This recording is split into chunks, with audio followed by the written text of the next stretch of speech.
Have you ever stopped to think about why we get so completely lost in movies? I mean, why we laugh and cry and get so invested in people who aren't even real? Well, today, we're going to dig into the deep psychological reasons why films have such an incredible hold on us. Let's dive in.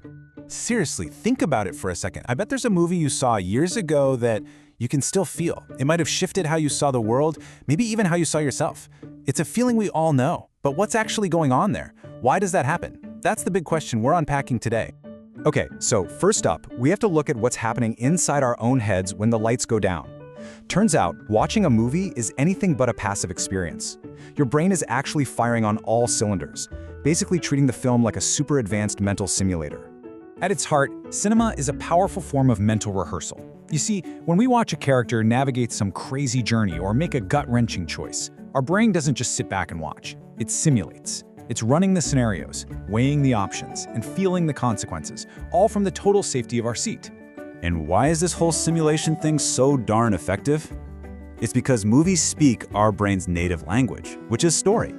We are literally hardwired to make sense of the world through narrative. This simple structure: a character wants something, something gets in their way, and then it gets resolved. That's the basic operating system for how we think. Movies just plug right into it.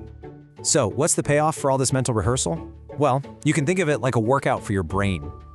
We get to practice empathy by walking a mile in someone else's shoes. We sharpen our own moral compass by wrestling with the tough choices on screen. And we even get to explore different versions of ourselves, by identifying with the hero, or maybe even the villain. But of course, it's not all just about thinking. It's just as much about feeling. So if our mind sees a movie as a simulator, our heart sees it as something else, a kind of emotional laboratory. It's a totally controlled environment where we get to play with some really powerful feelings. Think about emotions in the real world for a minute. Things like grief or intense anger. They can be messy, they can be overwhelming, and sometimes it's just not okay to express them fully. But in a movie, the film guides us through it. It creates this container where we can feel those exact same emotions, but in a way that's managed and crucially safe. This right here is the essence of what we call catharsis. We get to experience these big, sometimes scary emotions, process them, and then just let them go when the credits roll. That psychological distance is the secret ingredient. It gives us permission to feel deeply without getting completely swept away. And the results of this whole process are pretty amazing. For one, we see our own feelings reflected back at us on screen, which feels incredibly validating. We also learn the rhythm of emotional tension and release, which actually helps us manage our feelings in real life. And by feeling with the characters, we stretch and expand our own capacity for empathy. Now, the power of movies doesn't just stop with us as individuals. Let's zoom out for a second and look at the bigger picture. Films are one of the main ways that we, as a culture, talk to ourselves. They're part of this massive, ongoing cultural conversation. And different genres, they're like different dialects in this shared language. Superhero movies, for example, they help us debate what heroism and sacrifice really mean.